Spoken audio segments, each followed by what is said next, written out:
Bon mardi, belle communauté Facebook.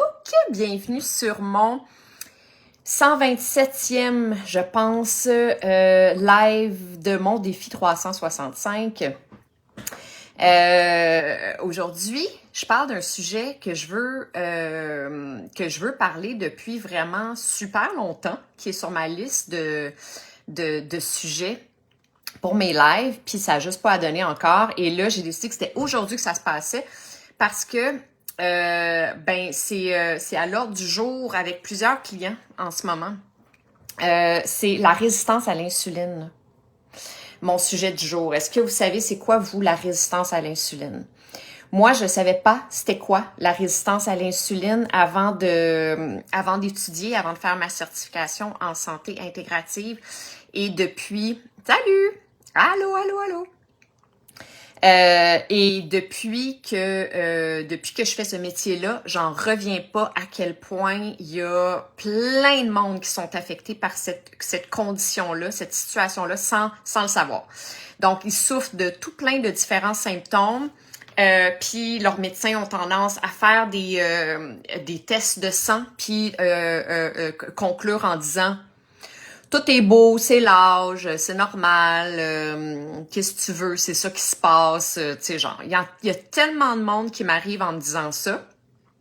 Mais j'espère que dans le futur, la résistance à l'insuline va être diagnostiquée, va être testée de façon vraiment plus adéquate, vraiment plus efficace. Ici au Canada, aux États-Unis, on est encore une fois beaucoup plus avancé dans les autres pays sur le sujet.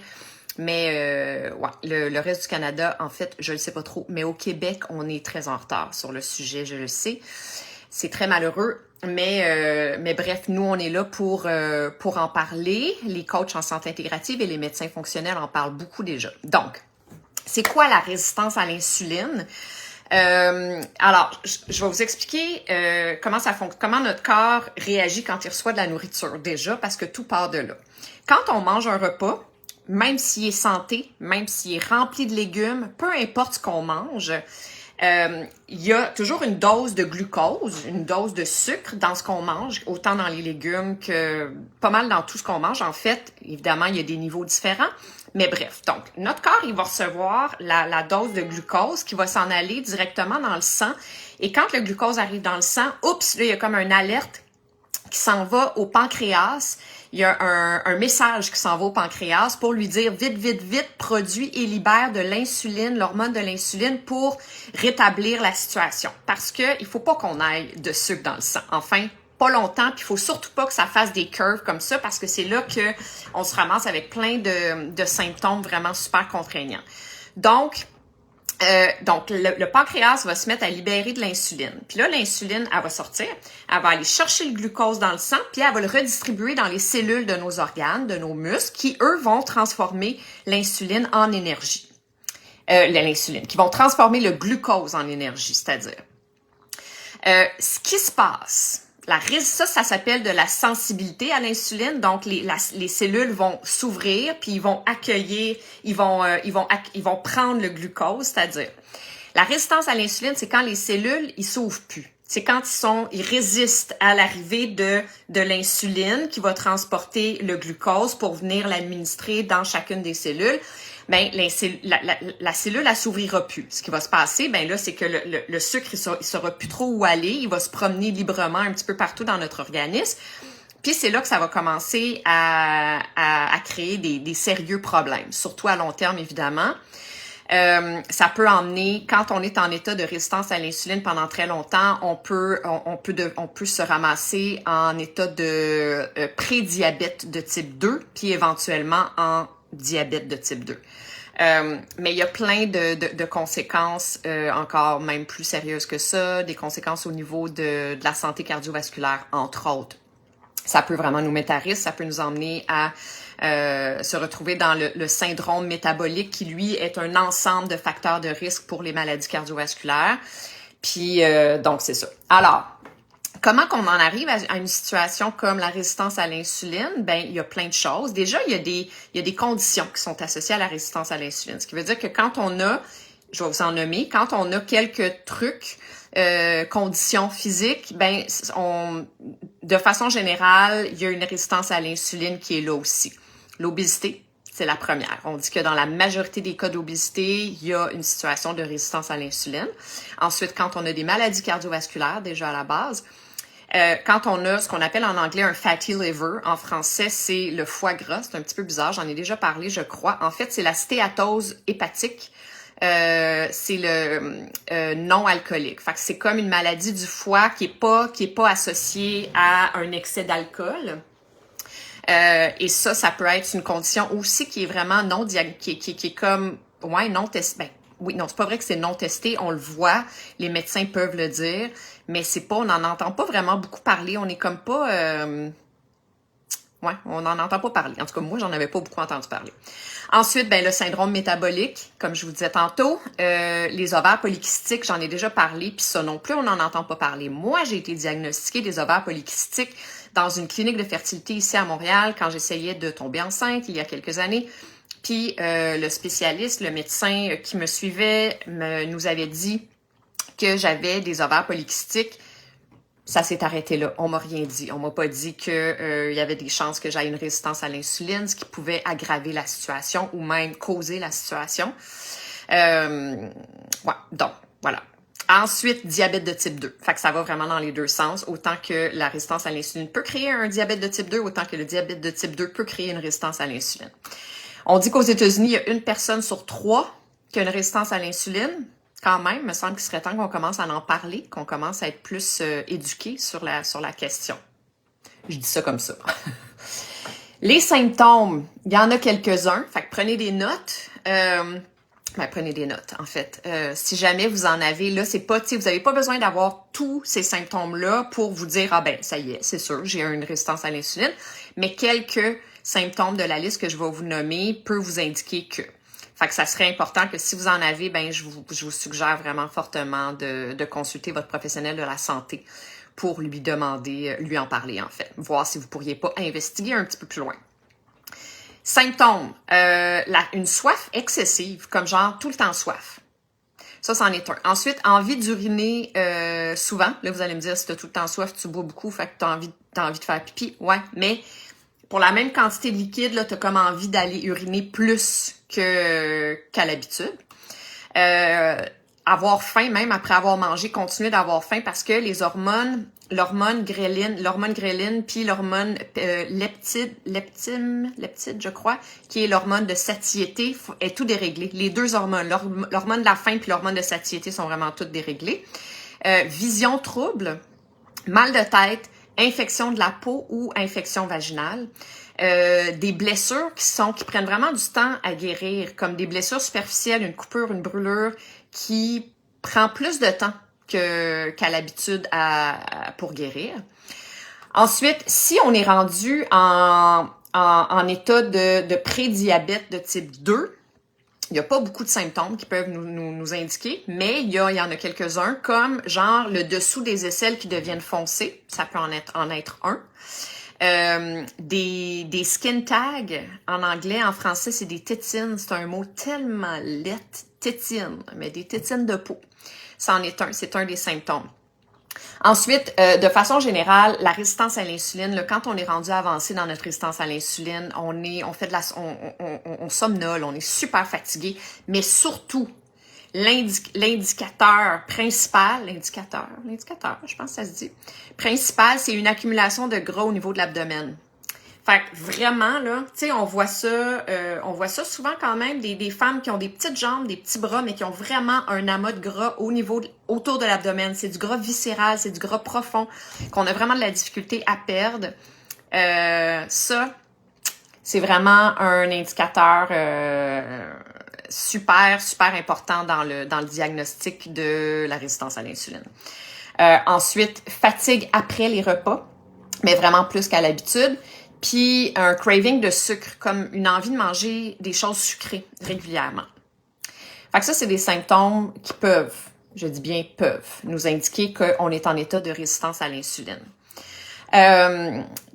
Ensuite, au niveau des prises de sang, ou prise de sang ou analyse médicale, ce qui peuvent nous indiquer, mis à part les tests officiels que je vais vous parler à la fin du live, c'est un taux de triglycérides élevé, l'endurcissement des artères, haute pression sanguine, puis le bon cholestérol bas, donc le HDL. Le LDL, c'est le mauvais, le HDL, c'est le bon, mais un taux de bon cholestérol qui est trop bas. Fait que ça, c'est des indicateurs en dehors des prises de sang. En fait, je vais vous le dire tout de suite, le test le plus adéquat à ce jour, c'est de faire des prises de sang pendant quand même, en fait, dans le cadre de ma certification, on a suggéré de les faire pendant 3 mois pour vraiment être convaincu, être capable de poser un diagnostic qui est à 100% sûr de soit un syndrome métabolique ou bien d'une résistance à l'insuline. Alors, il faut faire le glucose à jeun, puis il faut faire le A1C, qui est le test d'hémoglobine.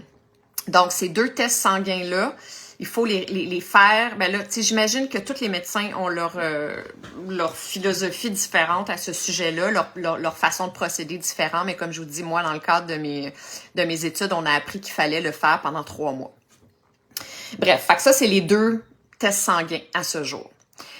Qu'est-ce qui nous emmène qu'est-ce qui fait qu'on se ramasse en état de résistance à l'insuline si c'est pas une des situations que je vous ai nommées tantôt qui peut y être associée comme le PCOS, le ovaire polykystique, entre autres. Mauvaise alimentation, ce qu'on appelle en anglais la diète SAD, donc Standard American Diet, ça veut dire la nourriture transformée. Ça veut dire la nourriture 2022.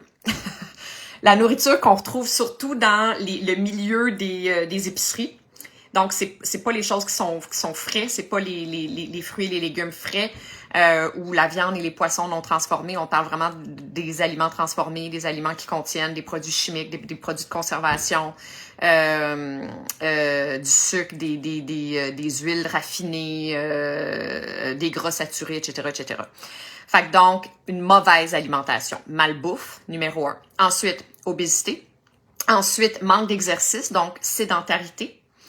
Il y a certains médicaments qui peuvent participer à vous emmener vers une résistance à l'insuline, dont certains médicaments pour contrôler la pression sanguine. Je dis bien certains médicaments. C'est pas tout. Le stress. Parce que quand on est en état de stress, notre corps, notre organisme, il va produire des hormones de cortisol. Puis plus on a de cortisol, plus on a d'insuline. Plus on a d'insuline, plus on a de cortisol. La cortisol, c'est l'ennemi d'un poids santé. L'insuline, c'est encore plus l'ennemi d'un poids santé. C'est celui qui va participer à nous faire prendre du poids au niveau de l'abdomen, mais même partout. Puis c'est ça. Parce que je vous explique en fait comment ça fonctionne. C'est que le métabolisme, vous le savez, il va éliminer les sucres, avant d'éliminer les graisses. Tant qu'il y a du sucre dans le sang, jamais il va aller dans les cellules adipeuses. Il va continuer d'éliminer ou d'essayer d'éliminer le sang le plus possible. Si on est stressé, le sang, le glucose. Si on est stressé, en plus, notre corps, il comprend qu'on est en mode survie. Parce que lui, là, je vous l'ai déjà dit 1000 fois, le cerveau primitif, le principe du cerveau primitif, c'est-à-dire qu'on est fait en fonction d'un mode de vie primitif. Donc, le corps, il fait 1 + 1 = 2. Lui, quand il sent qu'on est en état de stress, il va emmagasiner les graisses. Ça, c'est la première chose. Puis, il va produire du sucre parce qu'on a besoin de l'énergie. C'est le sucre qui se transforme en énergie. Fait qu'il va même demander au foie, par exemple, de produire du sucre si on n'en a plus. Fait qu'au lieu de plonger sur les gras quand on est passé à travers toutes nos réserves de sucre, ben il va produire du sucre plutôt qu'aller dans le gras. Fait que donc, plus on est stressé, plus on emmagasine du gras, moins on va perdre notre gras viscéral. Donc, cortisol, stress, ennemi total de toutes ces situations-là. Ensuite, manque de sommeil. Écoute, pour plusieurs raisons, mais tu sais, il y a une étude qui a démontré que dormir moins de 5 heures par nuit ou 5 heures pendant 5 nuits consécutives seulement monte nos chances de tomber en état de résistance à l'insuline de 30%. Déjà. On dit qu'à partir d'un certain âge, chaque heure de sommeil qu'on n'a pas en bas de 8 heures ajoute 3 kilogrammes de gras sur le corps. Fait que donc, si on dort 7 heures au lieu de 8 heures, ben il y a des chances qu'on ait un 3 kilos de plus que notre poids santé, que ce qu'on devrait avoir en fait. Ensuite, l'autre facteur de risque, c'est les toxines environnementales. Encore et toujours, on sous-estime ou en fait, on manque d'éducation sur le sujet des fameuses toxines environnementales. C'est la raison pour laquelle j'en ai fait un programme qui est en ligne en ce moment. Je vous le répète, je le dis souvent, mais c'est parce que c'est tellement abordable, il est vraiment pas cher, puis il est rempli d'informations. Vous avez 21 jours de vidéos d'informations qui vous partagent des informations sur le sujet des toxines environnementales, qui vont vous éduquer sur la question, puis qui vont vous aider à vous en protéger, puis ou à vous détoxifier, ou enfin à aider vos organes émonctoires à faire leur travail de détoxification. Donc, c'est ça. La résistance à l'insuline, là, si vous comprenez plus, là, vous prenez des vitamines, vous mangez bien, mais malgré ça, vous manquez d'énergie, vous avez vos fonctions cognitives sont comme toujours embrouillées, vous avez l'impression que vous avez de la misère à vous concentrer. Avant, vous étiez capable de lire un livre sans problème, puis là, tout d'un coup, ça devient difficile de lire, de se concentrer. Vous traînez de la patte, vous avez envie de dormir tout le temps, mais vous n'êtes pas capable de faire une sieste. Vous avez une accumulation de graisse au niveau de l'abdomen, mais nulle part ailleurs, vous comprenez pas pourquoi, puis là, vous faites des diètes, puis vous perdez rien. Tout ça, là, problème de peau aussi, ouais, en tout cas, si je vous les ai dit, toutes les, mon Dieu, je sais pas ce que j'ai aujourd'hui avec mes mots. Si jamais il y en a quelques-uns, comme je vous le répète, vous n'êtes pas obligé d'avoir tous les symptômes que j'ai nommés, mais si vous en avez quelques-uns, c'est important d'accorder un petit peu plus de votre attention sur la question, d'en parler à votre professionnel de la santé et de lui demander, / votre médecin de famille, puis de lui demander potentiellement de vous faire une requête pour faire, je le répète, le test du glucose à jeun et le test du A1C qui est le test d'hémoglobine. Alors ça, c'est les 2 tests à faire. Peut-être qu'il va vous proposer d'autres choses. Peut-être qu'il va vous dire un seul test assez pour le savoir. Peut-être que lui, il saura même pas. Ça se peut, il y a des médecins qui se tiennent pas à jour sur les dernières découvertes médicales ou scientifiques. Ils sont trop occupés. Ils ont trop de patients. Alors, peut-être que ça vaudrait la peine de consulter dans ce cas-là un médecin fonctionnel. Il n'y en a pas beaucoup, je l'ai déjà dit, au Québec. Malheureusement, éventuellement, il va en avoir de plus en plus, mais il y en a quand même quelques-uns. Fait que ça vaut la peine de faire des recherches. Puis si vous voulez en savoir encore plus, ben je vous invite à aller sur Google puis aller écrire syndrome métabolique ou bien ou résistance à l'insuline. Puis là, il y a un paquet d'informations sur le net à ce sujet-là. Et si vous cherchez un médecin fonctionnel, ben la même chose, faites des recherches. Je vous le dis, il n'y en a pas beaucoup, mais quand même, il y en a quelques-uns. Puis eux, c'est sûr qu'ils savent de quoi il s'agit, parce que c'est vraiment au centre de la nouvelle médecine, qui est la santé intégrative et la médecine fonctionnelle. Alors voilà, c'est tout pour aujourd'hui. Merci d'avoir été là. Je vous embrasse et à demain. Bye!